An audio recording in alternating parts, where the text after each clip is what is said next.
औज़ुबिल्लाहिमिनश्शैतानिर्रजीम बिस्मिल्लाहिर्रहमानिर्रहीम अल्लाहुम्मा सल्लि अला सय्यदिना व मौलाना मुहम्मदिन मादिनिल जूदि वल करम व अला आलिहि व बारिक वसल्लम। मोहतरम ख़वातीन व हज़रात, अस्सलामु अलैकुम। कुरान पाक में जा बजा ज़िक्र है शुक्र करने वालों का भी और जिन्होंने नाशुक्री की उनका भी।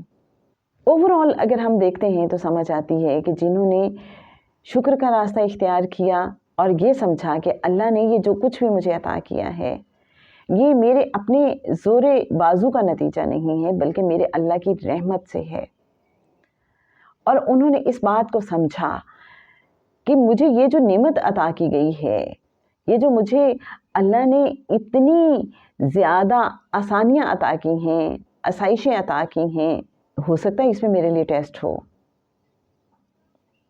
कि मैं इनका इस्तेमाल कैसे करता हूँ, मैं शुक्रगुज़ार रहता हूँ या ना शुक्रगुज़ारी करता हूँ।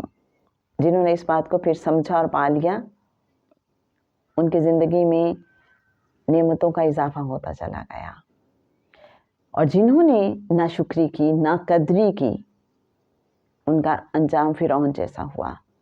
क्या फ़िरौन को अल्लाह ने कम नवाजा हुआ था? इक़्तिदार भी है, बादशाहत है, दौलत है, हुकूमत है, हर तरह की आसाइशें हैं, खुदाम हैं, ताकत है, लेकिन उसने फिर भी सरकशी की। उसने कहा मैं खुदा हूँ। वो तो खुद खुदा बन बैठा, बजाय ये कि वो रब ताला का असल जो मालिक हकीकी है उसका शुक्र अदा करता। उसने उन नेमतों की कदर ही नहीं की, उसने कुफ्र किया, अपने जोरे बाजू का नतीजा करार दिया हर चीज को। नतीजा क्या निकला? गर्क हो गया समंदर में। तो जो खुद खुदा बन बैठते हैं, जो मालिक हकीकी को भूल जाते हैं और उसकी अता करदा नेमतों की कदर नहीं करते। कदर करना क्या है? यही तो है कि इंसान जाने और समझे कि मेरा अपना तो कुछ भी नहीं है, मेरे रब ने सब कुछ मुझे अता किया है, और उनको फिर वो अल्लाह की मर्ज़ी के मुताबिक इस्तेमाल करे, अल्लाह की रज़ा के हुसूल के लिए, केयर ऑफ अल्लाह हो के। अब बनी इसराइल को देख लीजिए, अल्लाह ने आसमान से उनके लिए खाना उतारा, मनो सलवा, बेहतरीन खाना जो उससे पहले कभी किसी ने देखा भी नहीं था, चखा भी नहीं था, लेकिन उन्होंने नाकदरी की। उन्होंने कहा हमसे नहीं खाया जाता रोज़ एक जैसा खाना। नतीजा क्या निकला? भूख, जिल्लत, और फिर भटकते रहे सहरा में। नाशुक्री का अंजाम। कौमे सबा के 2 बागों का जिक्र भी हमें मिलता है कुरान पाक में, सूरह सबा में ही। ये यमन में बसने वाली कौम थी, कौमे सबा। यमन एक सरसब्ज़ो शादाब इलाका था, ज़रख़ेज़ ज़मीन थी। दाएं और बाएं 2 बाग थे। अल्लाह ने उन्हें अमन भी, खुशहाली भी, वसी रिज़्क़ भी अता किया हुआ था। उनसे तकाज़ा सिर्फ यही था कि शुक्रगुज़ारी करो, नाशुक्री मत करो। लेकिन उन्होंने क्या किया? उन्होंने मुंह मोड़ लिया, एराज़ किया। नतीजा क्या निकला?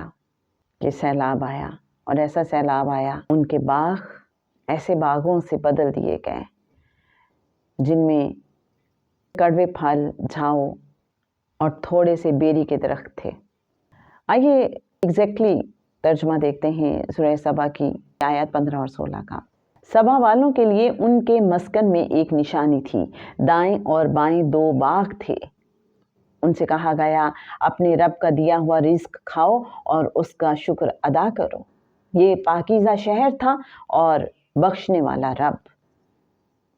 बस उन्होंने मुंह मोड़ लिया तो हमने उन पर ज़ोर का सैलाब छोड़ दिया और उनके बागों के बदले ऐसे बाग दे दिए जिनमें कड़वे फल, झाओ और थोड़े से बेरी के दरख्त थे।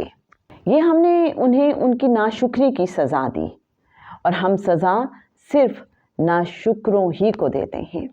तो मेरे अच्छे नाज़रीन, जब मैं ये वाक़या पढ़ रही थी और ये आयत, तो मुझे यूँ समझ आई कि जैसे हमारी ज़िंदगी में बाज़ औक़ात कुछ तब्दीलियाँ आती हैं। पहले हमारे पास बहुत नेमतें थीं اور اب وہ ہمارے پاس نعمتیں ہوتی ہیں لیکن ان کی وہ کوالٹی نہیں رہتی. تو مجھے یہ سمجھ آیا اب یہاں پہ ان کے باغوں کو بدل دیا گیا ہے ایک انفیریئر کوالٹی کے ساتھ، کہ جہاں بیری کے کچھ درخت ہیں، جھاؤ ہیں اور پھل تو لگ رہا ہے لیکن کڑوا پھل ہے. تو ہم اسے اپنی زندگی پہ اپلائی کر کے دیکھیں. اگر میری زندگی میں کہیں کوئی تبدیلی آئی ہے اور کچھ ایسی تبدیلی ہے جو مجھے اچھی نہیں لگ رہی، جس میں میرے لیے تکلیف ہے، اگر میں کوئی کوشش کر رہی ہوں، کوئی محنت کر رہی ہوں اور اس کا پھل کڑوا مجھے مل رہا ہے، میری کوششوں کا نتیجہ وہ نہیں مل رہا جو ملنا چاہیے، میٹھے پھل کی صورت نہیں مل رہا بلکہ کڑوے پھل کی صورت مل رہا ہے، اور میری زندگی میں کچھ انوانٹیڈ سی چیزیں ہو رہی ہیں، تو مجھے سوچنا ہے، سمجھنا ہے کہ کہیں ایسا تو نہیں ہے کہ گلا شکوہ میری زندگی میں کہیں بڑھ گیا ہے اور نہ شکرا پن زیادہ ہو گیا ہے.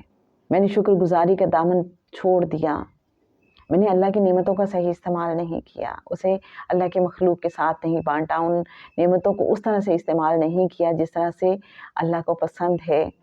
اللہ کی رضا کے حصول کے لیے میں نے ان نعمتوں کا استعمال نہیں کیا.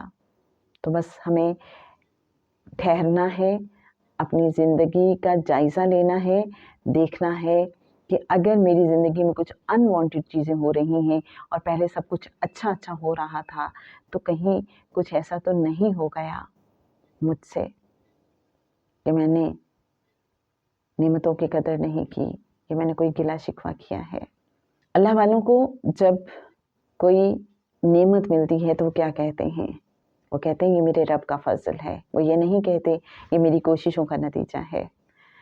جیسے مجھے کئی اللہ والے ہیں، ان کی بات بڑی ہی کلک کی. اس سے پہلے میں خود بھی سیلف میڈ والا ورڈ بڑا یوز کرتی تھی. انہوں نے کہا یہ سیلف میڈ کیا ہوتا ہے؟ اللہ میڈ ہوتا ہے بھائی.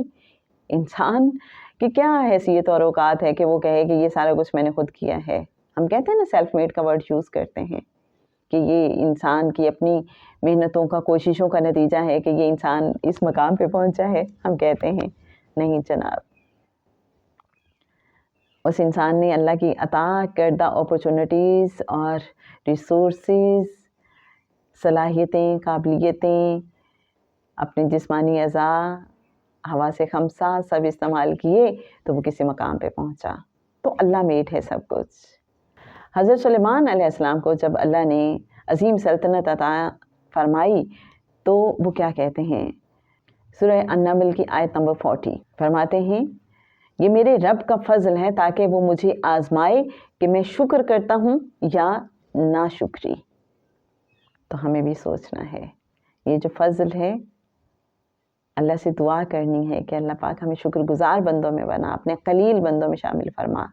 کیونکہ قرآن پاک میں شکر گزار بندوں کے لیے یہ کہا گیا ہے کہ میرے قلیل بندے ہیں جو شکر ادا کرتے ہیں. کہ جو بھی فضل ہے، جو بھی زندگی میں بلیسنگز ہیں، اللہ کریم یہ بے شک تیرا ہی فضل ہے، اور اپنا فضل ہمیشہ ہم پہ رکھنا، ہمیں اپنے شکر گزار بندوں میں شامل رکھنا. اور اگر یہ کوئی ٹیسٹ ہے تو اس میں ہمیں A+ کے ساتھ پاس کرنا. کیا کہتے ہیں جناب آپ؟ اور آپ کی زندگی کی سب سے بڑی 3 بلیسنگز کون سی ہیں؟ آپ ہمارے ساتھ شیئر کیجیے گا، اور ہم اس پہ ایک ویڈیو بنائیں گے کہ کسی بھی انسان کی 3 بڑی بلیسنگز آج کے دور میں کیا ہو سکتی ہیں.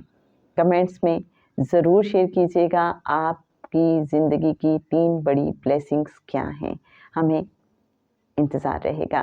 اللہم صلی علی سیدنا و مولانا محمد معدن الجود والکرم وعلی آلہ وبارک وسلم.